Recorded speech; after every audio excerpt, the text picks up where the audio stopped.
ہر چیز اپنے رب سے مانگے، ہر چیز اپنے رب سے مانگے، ہر چیز اپنے رب سے مانگے۔ صحابہ نے عرض کیا کہ یا رسول اللہ کیا کچھ؟ حضور نے فرمایا اگر نمک کی ضرورت ہو وہ بھی اپنے رب سے مانگے۔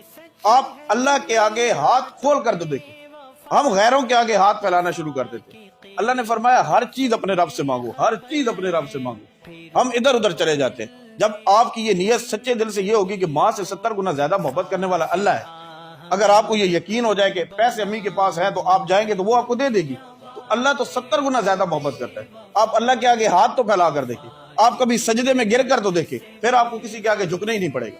آپ اگر اللہ کے آگے ہاتھ پھیلائیں تو آپ کی ویلیو بھی ڈاؤن نہیں ہوگی۔ رب تو کسی کو نہیں بتاتا یہ مطلب مجھ سے مانگتا ہے، رب نہیں بتاتا۔ ہم یاد رکھیں کہ ہم لوگ بڑے پھٹ جاتے ہیں، غرور میں آ جاتے ہیں کہ بھائی ہمارے پاس جو مال ہے ہماری محنت کی وجہ سے ہے۔ صبح کے تخت نشین شام کو مجرم ٹھہرے، ہم نے پل بھر میں نصیبوں کو بدلتے دیکھا۔ اللہ تعالیٰ پردے ڈالتا ہے۔ ایک گناہ میرا ماں پہ ویکھے دے وے دیس نکالا، لاکھ گناہ میرا اللہ ویکھے پردے پاون والا۔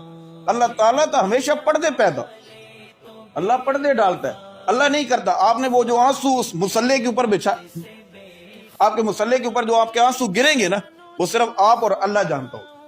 وہ جو آپ نے ہاتھ اٹھائے ہوں گے نا، وہ آپ اور اللہ جانتا ہوگا۔